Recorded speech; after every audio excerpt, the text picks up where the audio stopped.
Hello, and welcome to episode 30 of SomerKnits.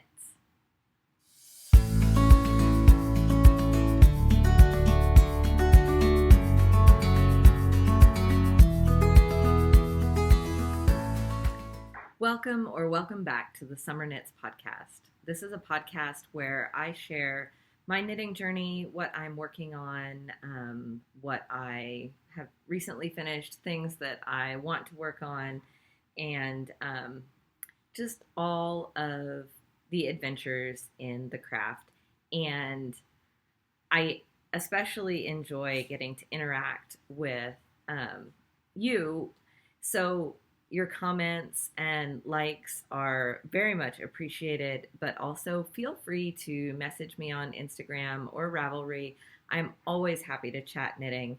I don't currently have an in-person knitting group, so this is my primary outlet for talking about all things knitworthy and my love of fiber and all of the projects that I hope to get to with the limited amount of time that we each have. And I know that you all know how that goes. Each and every one of us has to pick and choose what we do. And I know that the list of projects that I want to make is so much longer than the amount of free time I have. So without further ado, let's get on into the finished objects. My first finished object is what I'm wearing. I always forget that this camera is backwards from how I actually am moving, so what I see is the opposite, and so I'm always grabbing the wrong side of whatever it is I'm trying to adjust, but bear with me on that. Also, I'm having trouble with the lighting today, and it seems to be making the color focus in the camera shift quite a bit, so I'm going to work on that. But let's talk about this first finished object. This is the Anker summer shirt. And I believe it was almost finished in the last episode. I did not go back to check, but I'm pretty sure I didn't wear it for that episode. So I cast on for the medium or large because the cast on number is the same for both sizes. And I did the 1x1 rib sections for the size medium, but then I did the raglan increases up to the size large stitch count so that the body is the size large and the neckline is the size medium. I have a very short upper bust to shoulder measurement, so this made this curve sit more where it does in the model photos than if I had done another rib section where it would have sat much lower on the bust line. So I feel like I got the look that the pattern was going for, and a size to fit me. I will try and stand up without scraping the chair or stepping on the dog to show the fit. I did probably go longer than it calls for because I don't like a super cropped body, but I was working with the Katia cotton craft, which has these stripes in the skein. So I had stopped and done the sleeves and then used the outside of the skein to do the ribbing on the sleeves to get the same effect as the bottom.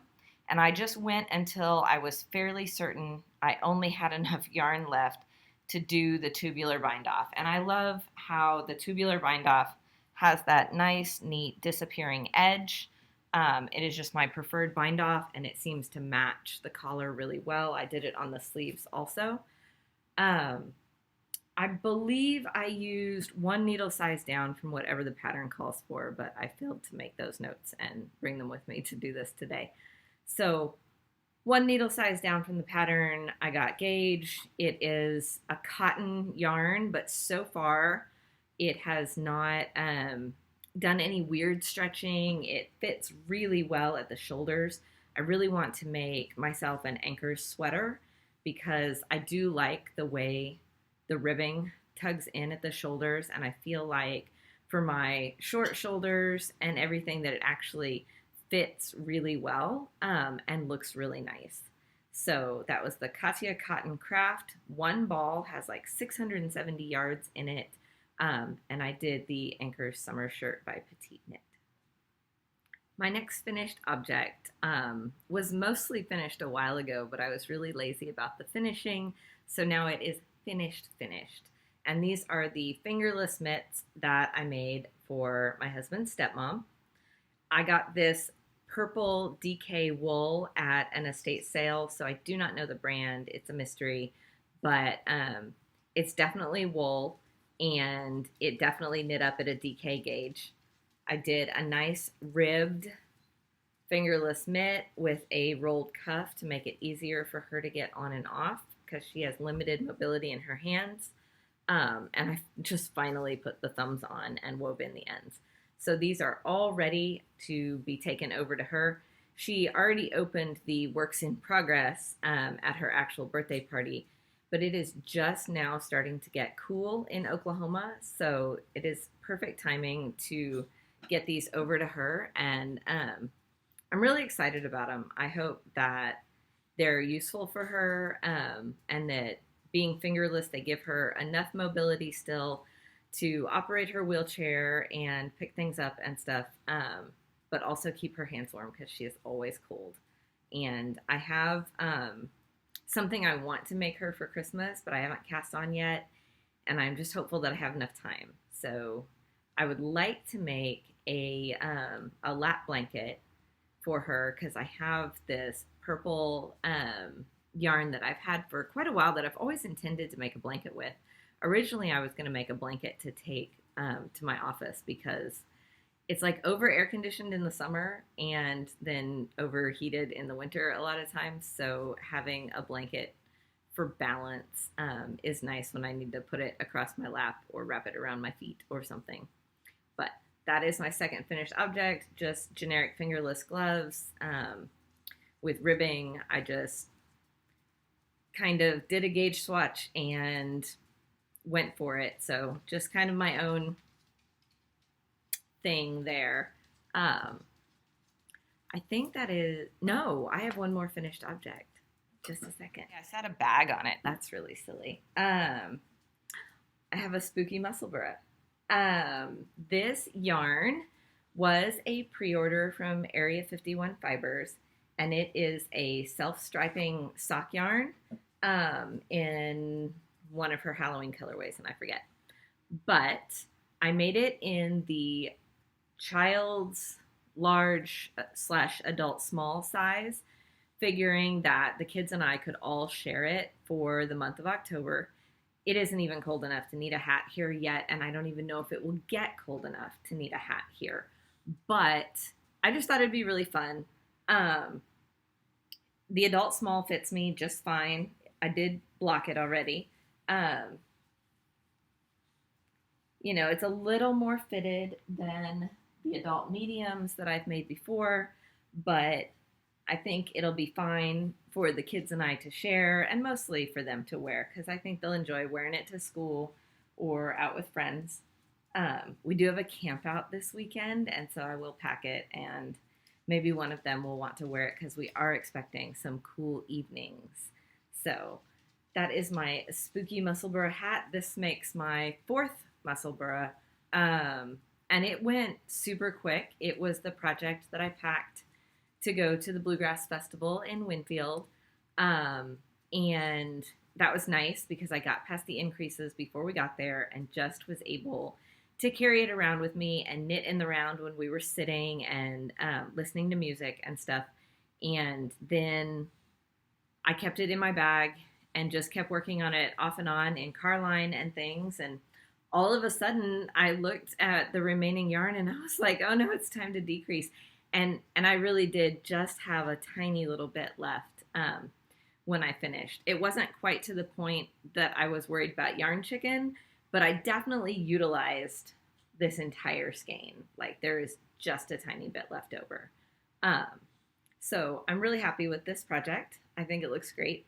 She is now actually dyeing or experimenting with dyeing self-striping yarn specifically for the Musselburgh pattern, so that instead of the stripes being as jagged as they are just using a self-striping sock yarn, which I don't mind, I actually think is fun, the stripes are meant to be more of an appropriate width for a Musselburgh hat. And I think that's really fun. So if you do not follow Area 51 Fibres on Instagram, check her out. She's located in Canada, but has really good shipping deals. So, 4th Musselburgh. And I already have yarn wound up to cast on another one, but I have cast on way too many things recently. Let's get on to works in progress. We'll take them in order in which they were started, not in order of how much progress they've had. So the first one that I'm going to show again, even though I've showed it a bunch, is actually my Elfmail.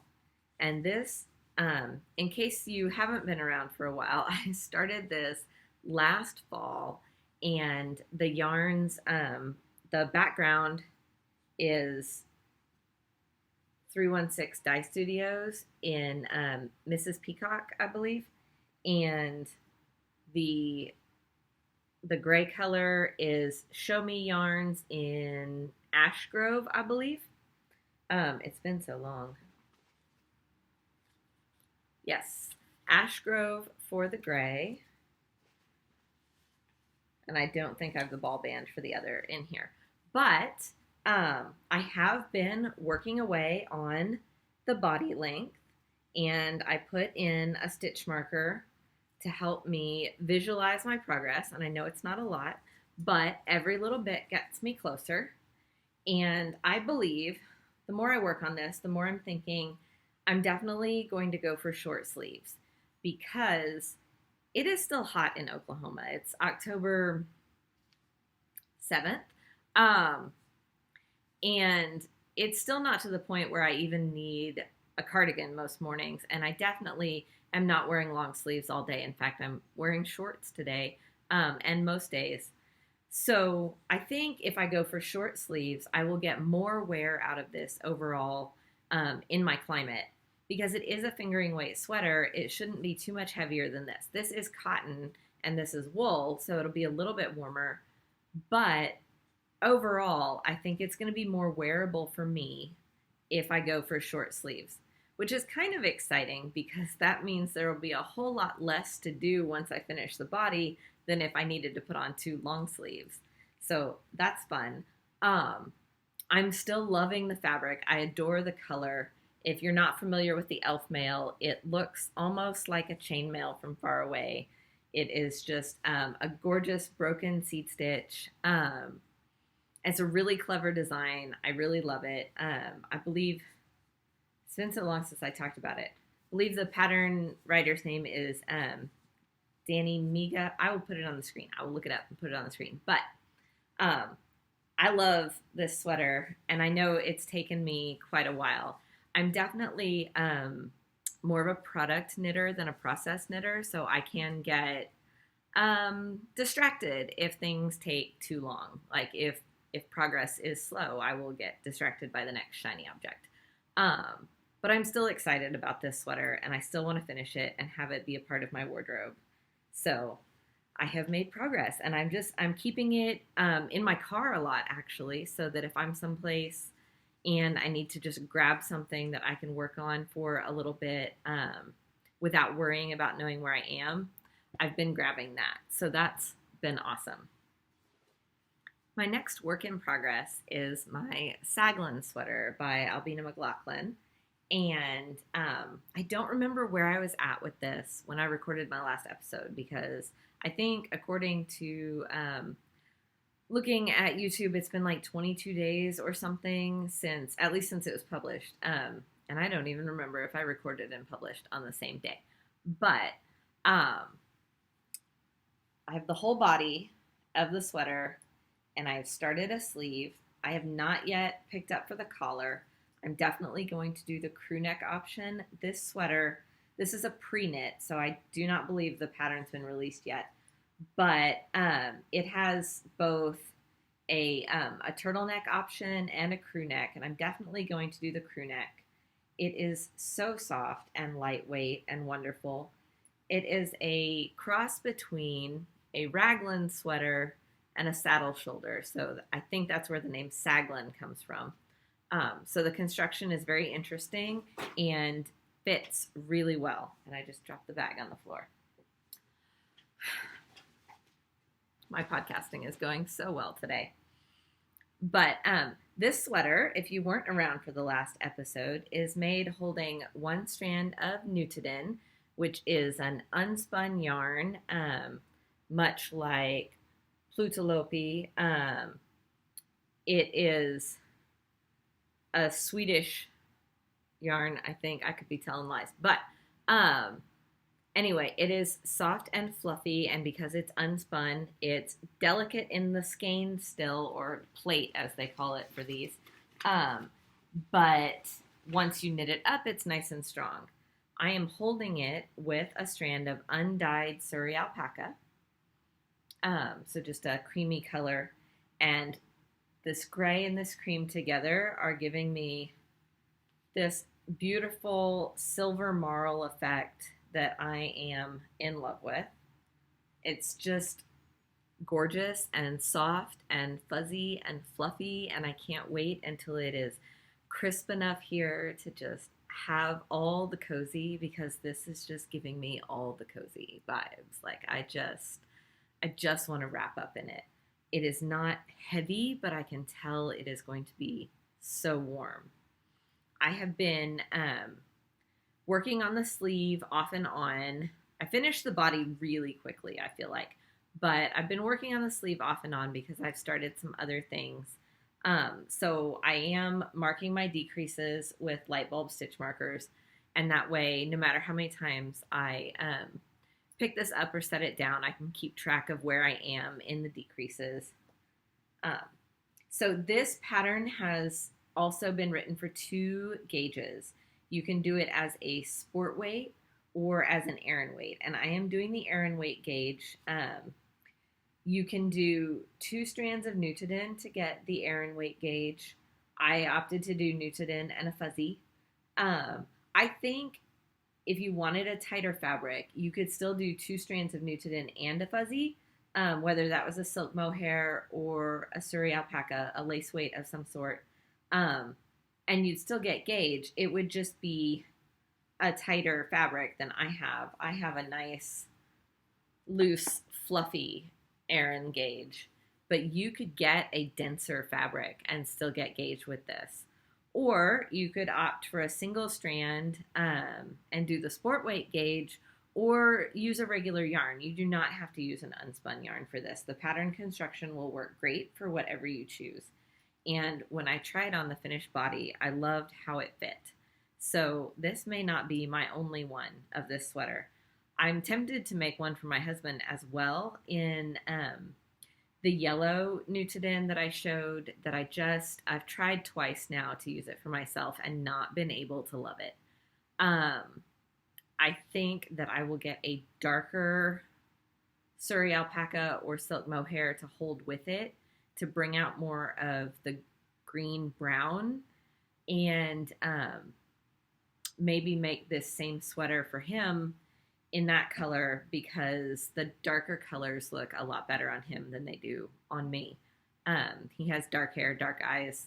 Well, okay, his eyes aren't actually dark, they're hazel, but whereas I'm blonde-haired, blue-eyed, he is brown-haired and definitely darker complected than I am. So the color, I think, will suit him a lot better than it will suit me, and I can quit trying to force it into my wardrobe where it's just not actually going to fit. I feel like if I use it for myself, whatever I make is just going to sit there. Like, I don't feel like I'm going to end up wearing the finished object, so why put the work into it if I'm not going to wear it? So I will maybe make one of these for him. I really have enjoyed the construction. I love how quick the body knit up. And the sleeves would be quick if I would focus on them. But you know how sleeves are. So sleeve island for a little bit, but I will get it done. There's a couple of reasons that I did set it aside that are legitimate reasons. But it's not going to end up in the unfinished pile because I do really like this sweater. So keep an eye out for that pattern release. I believe it's supposed to be sometime this month. Not gonna lie, I'm a little frustrated by what I feel like is the constant color shift in the focus of the camera as the light in the room changes. So I've moved over to try and take advantage of a little bit more of the natural light coming in from the high window we have in our house and the front door. But that means I'm going to have to deal with some shadows. So you can let me know if it was bothering you or not, but it was definitely driving me crazy as I was trying to show things. So I have a number of additional projects to show. The first one I'm not very far into because I did 2 gauge swatches one day for this project and for the Radvent cardigan. And I decided to cast this one on while I was waiting until October 1st for the Love Note Love knit-along with Professor Pearl. And I'll get to that in just a minute. But while I was waiting for the Love Note Love, I looked through my Make 9 that I did last January and decided that I really wanted to cast on the Cumulus by Petiteknit. So I have just started it. So this is the top back of the neck, and you're doing increases to bring it around to eventually meet at that gentle V-neck in the front. So I am holding together 2 strands of Knitpicks Gloss, which is, that crashing was the ice maker. Knitpicks Gloss is, I believe, silk and alpaca, and I can't remember if there's something else in it. I'll look it up and put it on the screen. Anyway, 2 strands of this and this gorgeous cobalt blue that I just love. This was actually one of my wedding colors. So 2 strands of that held together and no silk mohair. So this is going to be a non-fuzzy cumulus, but I still wanted it at the gauge from the Cumulus Blouse, not the Cumulus Tee. So I swatched and got gauge on, I think on the needles called for in the pattern. These particular needles don't have stamps on them, so I'd have to find a needle sizer to remember what size they were. But check out these little witch ghosts that I got for needle stoppers. So it is the softest, drapiest, most beautiful. I am very excited about this. And I probably would have just gone on knitting away on this, except that I really wanted to cast on a love note with Professor Pearl on October 1st. And so I did. And I joined her live chat, which was awesome. But I cast it on the second I woke up on October 1st. I swatched the day before. And so, yes, I cast on the love note on October 1st. And if you do not follow Professor Pearl, her Love Note Love knit-along goes from October 1st to December 1st. So you have 2 months to knit a love note, any love note. And you can use the hashtag, and I'll put it down at the bottom. On this one, I have little cauldron stoppers. I'm all for the Halloween right now. Anyway, this sweater is just flying along.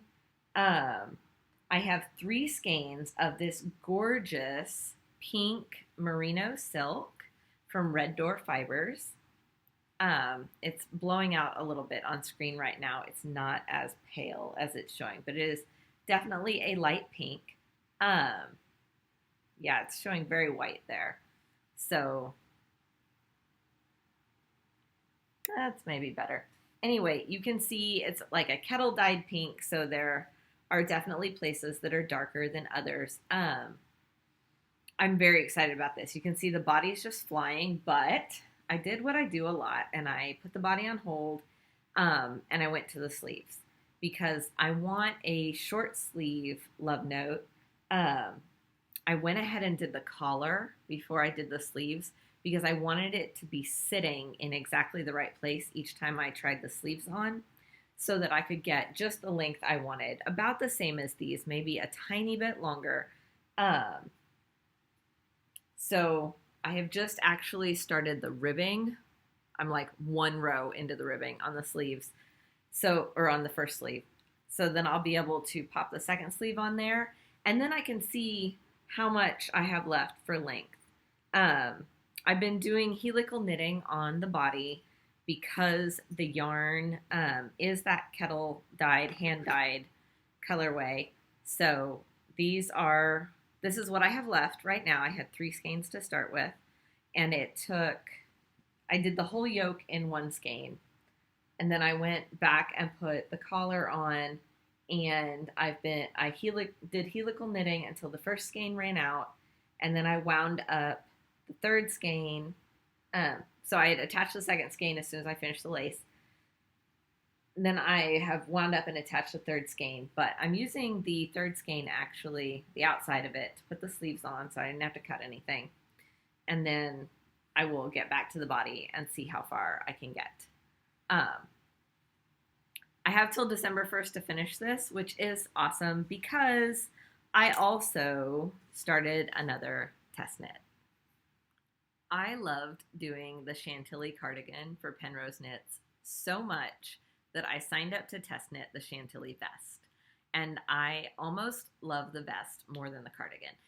Not necessarily the process, because I have not gotten very far in the vest yet, but the idea of just having it in my wardrobe. I love the cardigan, and I feel like once it gets cold, I will use the heck out of it. But right now, when we're still in transitional season, I'm very excited about the vest. So first I want to talk about my yarns. I am doing the Chantilly vest from a woolly knit British wool cone in Corvette Blue, and it's showing up pretty well here. It is a bright blue, not a true navy, like an actual bright blue. And you can see here, it's just a gorgeous color. And I am holding that double because the vest requires 2 strands of fingering weight yarn and a strand of silk mohair. And this is the Knitting for Olive silk mohair. I believe the colorway name is actually navy. I don't have the ball band in my bag. So, Knitting for Olive silk mohair in navy, woolly knit British wool cone in Corvette Blue. And so I was very excited when Knitting Traditions announced her British wool knit-along, because my test knit should qualify for the knit-along, since I am using a British wool cone from Woolly Knit along with my silk mohair and holding it double. And I am still, of course, I stopped halfway through a row last night. I fell asleep watching a TV show with my husband. We just tried to watch 1 episode, but we've been out every night this week at kid activities, and I just was so tired that I just passed right out, which means I did not finish the row I was working on. So sorry, I'm in the middle of a row here, and I will try and show the fabric anyway. As you can see, the navy silk mohair darkens up the Corvette Blue a little bit, but not too much. So there's the difference right there.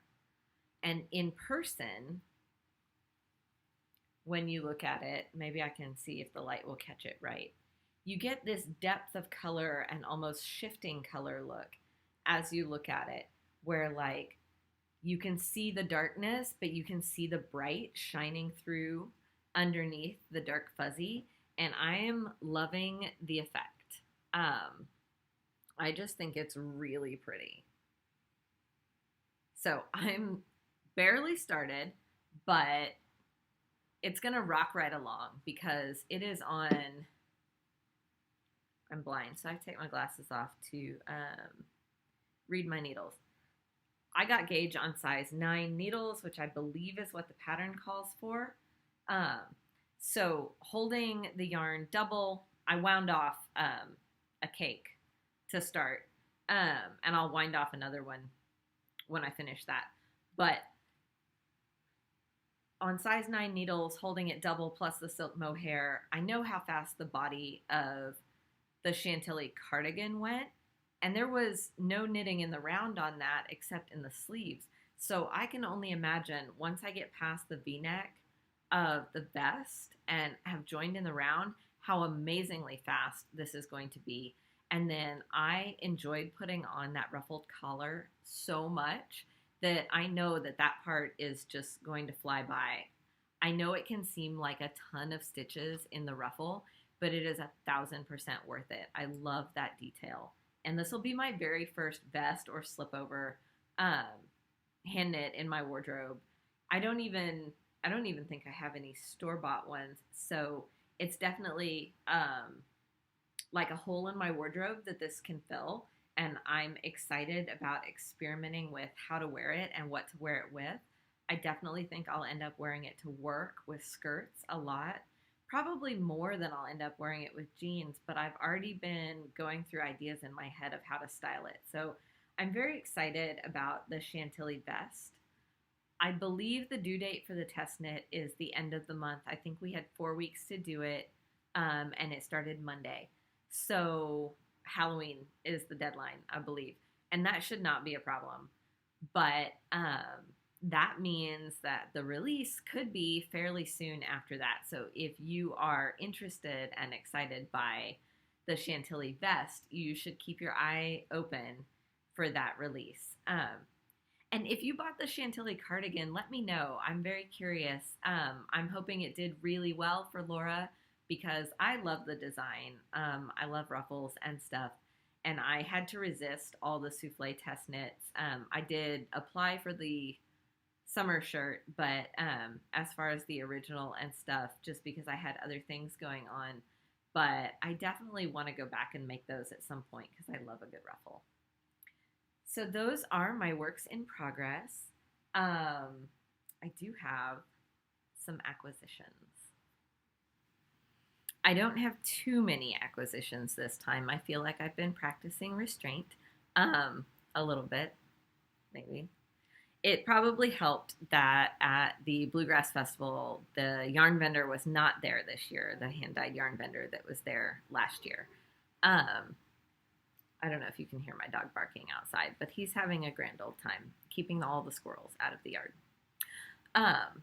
But even though I told myself I wasn't going to, I ordered more Nutiden in the last shop update, and this time it is a gorgeous pink, and I don't think it's doing the color justice. Maybe right there.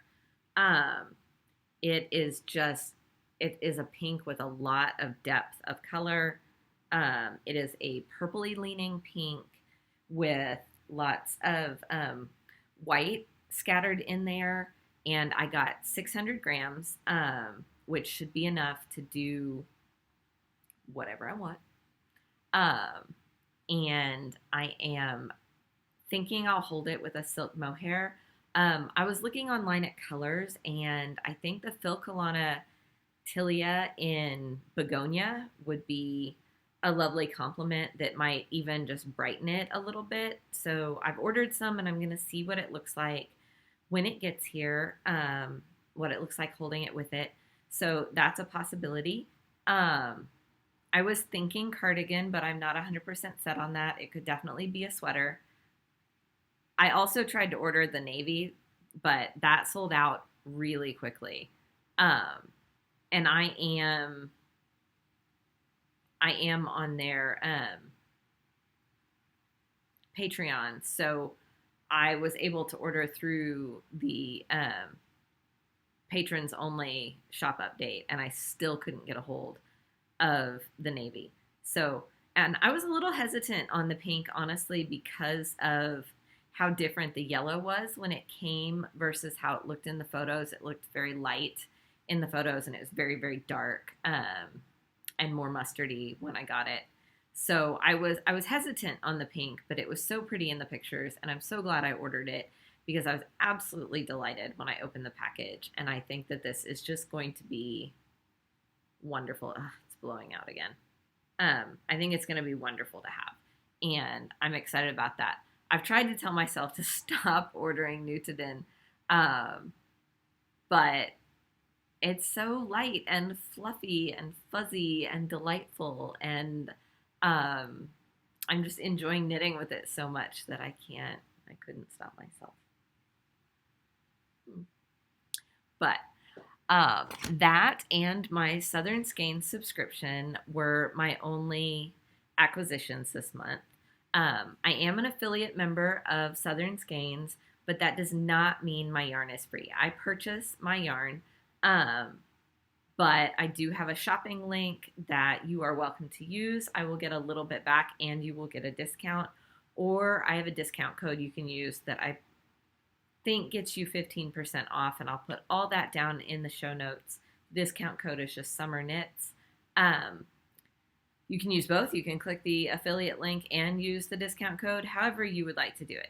But no obligation there. I just want to be upfront. I do get a little bit back if you use my link or my code, but you obviously do not have to. And like I said, the yarn is not gifted.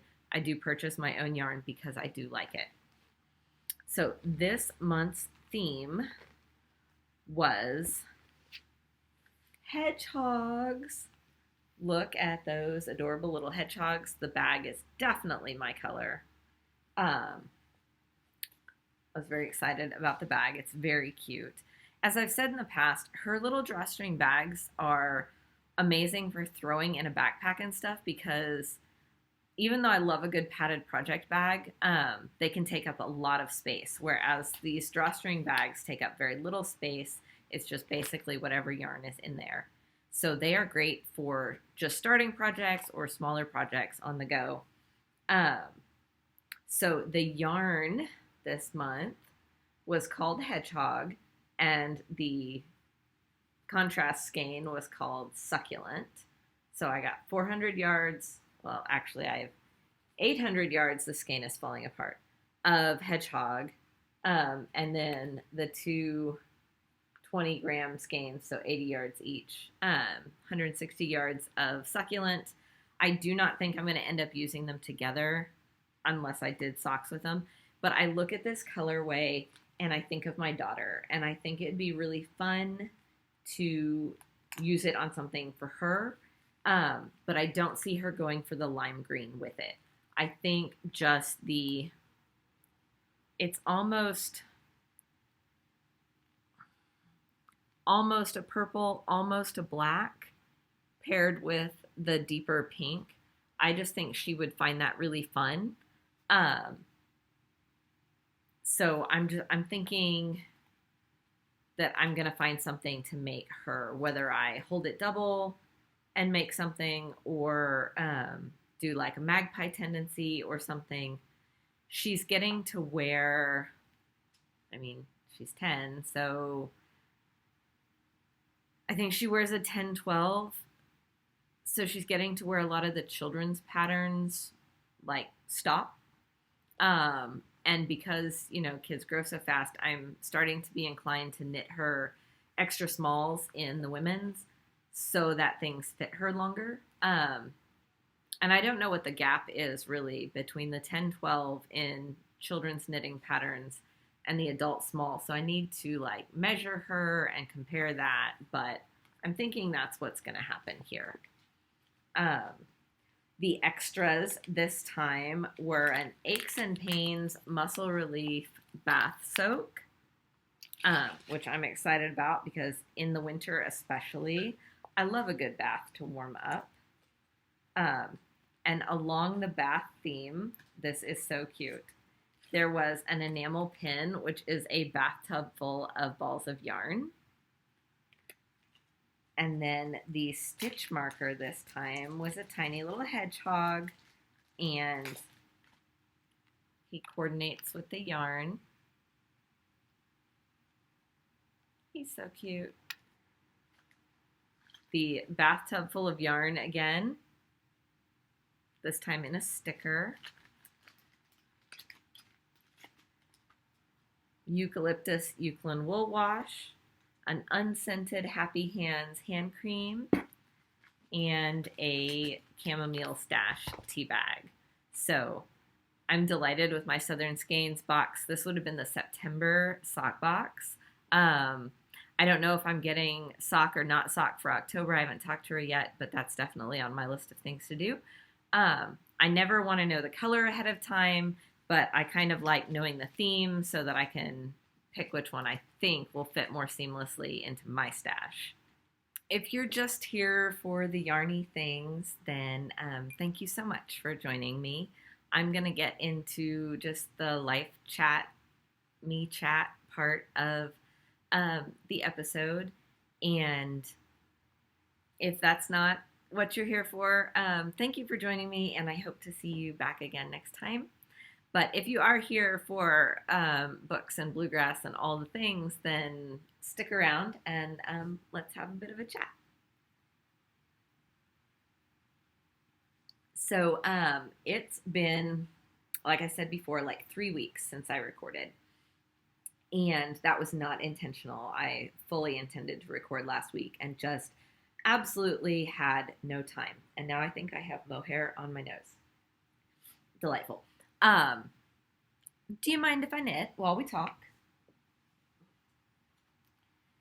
Whew. Okay. Yep.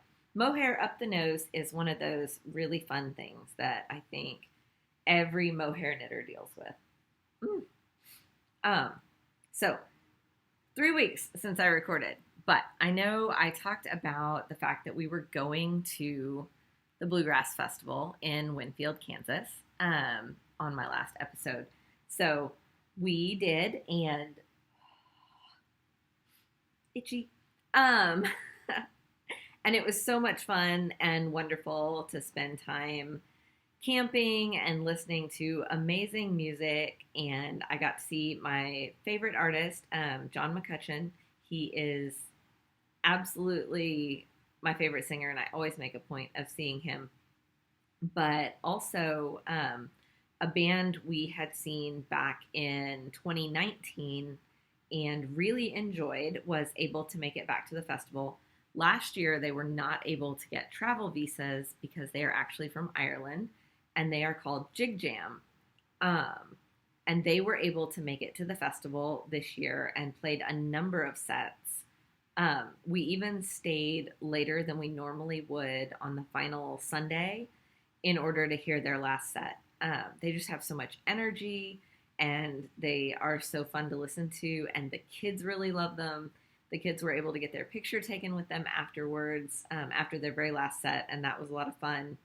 And my son ended up asking for an additional one of their CDs. We had bought 2 the day before, but on that final day, he wanted a specific song that was not on the ones we had already bought. So we bought him that CD, and he has listened to it at bedtime every night since, I'm pretty sure. I asked him last night if he was still wanting to listen to that at bedtime, and he was 100% positive that he was. So I think that it's awesome to cultivate a love of different kinds of music with kids, because I know that bluegrass isn't everyone's thing, but the fact that he can switch between kids music and popular music and things like bluegrass and folk music and stuff, I love that he has a well-rounded palette for music, and I really am enjoying that. And I've been enjoying the new CDs in the car as well. But we just had a wonderful time. We came back filthy dirty. Totally, that's what happens when you camp out in the dirt, no showers for 3 days. But it was 100% worth it. It was hot, but we kept everybody hydrated and filled with snacks. And we did bring back a few purchases, a little ceramic bowl to add to our dish collection. And I bought another hand-carved wooden, I went for a scoop this time instead of a spoon. We bought a spoon last year. But just working on getting our handmade kitchen even farther towards the handmade, which I just love. So that was fun. And speaking of handmade kitchen, my parents were traveling, and my mother brought back hand-carved wooden spoons, and I got to pick a couple. So I was really excited by that. That just happened last night. So I was really excited about that, and I loved that the kids carefully examined each spoon with me and commented on the color of the wood or how the grain of the wood was running through the spoon and stuff. And I love that they have that attention to detail. And I think that that is a lot of fun. So lots of happiness there. We have, other than, I mean, every weekend has had something, I mean, filled with birthday parties and Girl Scout events and Boy Scout events. We have another camping trip this weekend, and it's been a lot. We have not been home a single night this week. The state fair is in town, and we did take the kids Wednesday night. I was able to get tickets because I worked doing a load in and load out of one of the shows over there on the main stage at the fairgrounds. So we went in and took the kids Wednesday evening. We didn't keep them out late because of school, but you know, it was fun to go see some friends. And the thing my kids love most at the fair are the animals. And my daughter especially loves to go see the baby pigs. They're so cute. So they always have their names and their birth date and like how many piggies were born. And she likes to go see all the mamas with the babies. And then of course the goats and sheep also. And then there's a petting area with everything. Goats, sheep, donkeys, alpaca. There's even deer in there, a couple wallabies. There's a lot of animals in there. And so we spend more of our time doing that than anything else. We haven't ever really done the tons of rides thing. We did get our kids their very first funnel cake. I did not realize they had been through their whole lives without ever actually knowing what a funnel cake was. That's hilarious. But we got them their first funnel cake, and so that was fun because they were like, whoa, especially delighted by that. So that was neat. You know, it's baseball season, and it's dance season, and it's gymnastics season, and it is all the things right now. And I feel like I have not been able to get a breath. There have been some nights where I had no energy for knitting, and I know that based on my works in progress, it doesn't necessarily seem that way. But like, I fell asleep watching a TV show with my husband last night. Couldn't even just knit a few rows and watch a show. So that's just kind of where life stands for me right now. Even though I have the FOMO and I did kind of hunt through my stash and play with some colors, I'm not doing the Stephen West knit-along this year. I didn't do it last year either, but I'm not doing it this year because I really wanted to test knit the Chantilly Vest, and I really wanted to do the Love Note Love knit-along, and I just like wanted to do the Stephen West knit-along mostly because it's fun to join in things. And I love the idea of having a big shawl / schlanket at the end. But I think that ultimately it was a good decision because I feel like I can barely keep up with things as it is right now. Not on the knitting front, but like dishes and laundry and house things and just letting stuff pile up and get disorganized, and serving on some different organizational committees like at the kids' school and on the local opera guild and through the IA that I do stagehand work for and stuff. And so it's just like I have all these commitments, and I was afraid that joining the Stephen West knit-along would like be the straw that broke the camel's back. And I know you don't have to finish it. Like, you don't have to. But I think the fun of it is trying to get it done each clue before the next clue comes out and stuff. And so I'm hoping next year to be in a position where maybe I can without feeling like it's going to overwhelm me. So maybe I will spend August and September clearing my needles. But I also feel like October and November are the time when I like really get inspired for Christmas knitting. And maybe just the timing of it isn't going to be right for me. I don't know. We'll see. I have still been devouring audiobooks like you wouldn't believe. I finally finished the 4th book in the Wheel of Time series, and so now I've got the 5th book on hold. Each hold at my local library seems to take a little bit of time, but that's okay.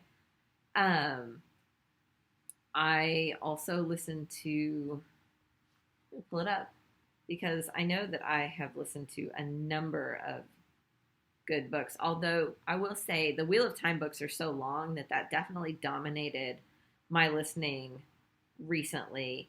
I did listen to some Julia Quinn books, because why not listen to a good Regency romance? I was trying to find the button for my history. There it is. Okay, I started Robin Hobb's Shaman's Crossing. And I mean, I gave it quite a bit of time. I got, I don't know, 7 hours into it or something. And then my hold on The Shadow Rising, which is the 4th Wheel of Time book by Robert Jordan, came up, and I was halfway through that book or more when my when my library loan expired, and the app just takes it back when it's expired. So I went back to that, and I just didn't pick up Shaman's Crossing again. And I feel like I will get back to it because I'm kind of interested enough to see what happens. But it didn't hold me as much as some other things. And so I've been listening to a few shorter, lighter books since I finished Shadow Rising, just kind of waiting on the 5th book to become available, but also to give myself a break from heavy things. If you're into the slightly,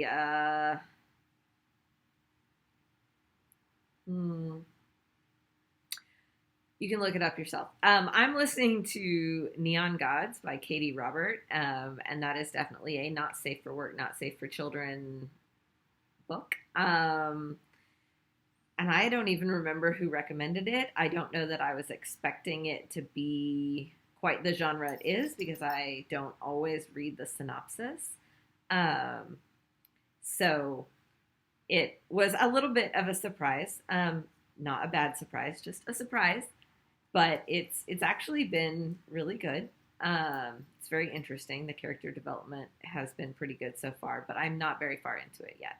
So I cannot 100% say either way on that book yet. But keep those audiobook recommendations coming, because I've started keeping a list on the Libby app of things I want to read in the future, because the worst is when I finish something and I just have zero idea of what to even search for, like nothing in mind at all. So I really appreciate the recommendations. I put a number of things after the last episode on my list of things to be listened to. So I feel like I'm set for a little while, but I am happy to keep adding to that list, because a lot of times if something's popular, it can be 4 or 5 weeks or more before my turn in the hold line will come up. So absolutely good to have backups, other things that I can check out while I wait. So I'd love to hear what you're reading or listening to. My actual reading right now is a J.D. Robb book. I think I'm 2 behind on keeping up with her releases. And yes, I read all of the J.D. Robb and Nora Roberts books as they come out generally. And those are books that I actually read, and then listen to them on audiobook later. So I try and save those for my I download them to my Kindle Paperwhite, but I try and save those for my actual reading. So I think that's it for books right now.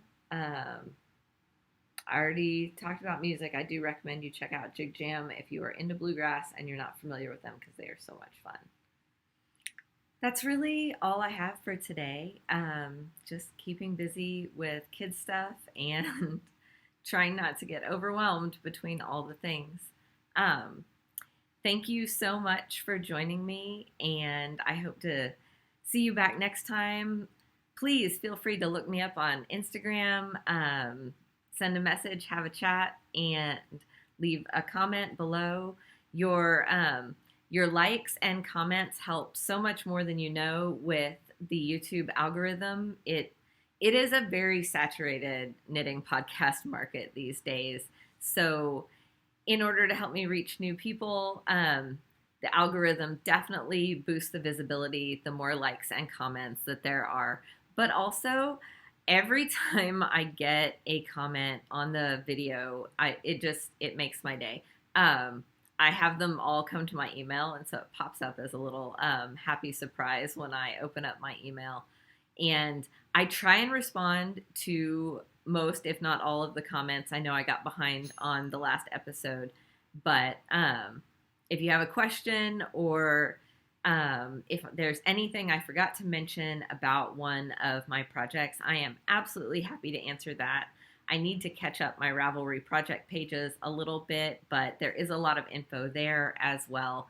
And all of the information on how to find me and those projects is down below in the show description notes. So thank you once again for joining me, and I hope you have a wonderful weekend. I hope you're knitting on something that you love, and I'd love if you tell me what you're working on right now, because I'm very interested to know what other people are into this time of year. I'm definitely feeling the sweaters and also starting to think very hard about the gift knits. So let me know what you're doing, and I will see you next time.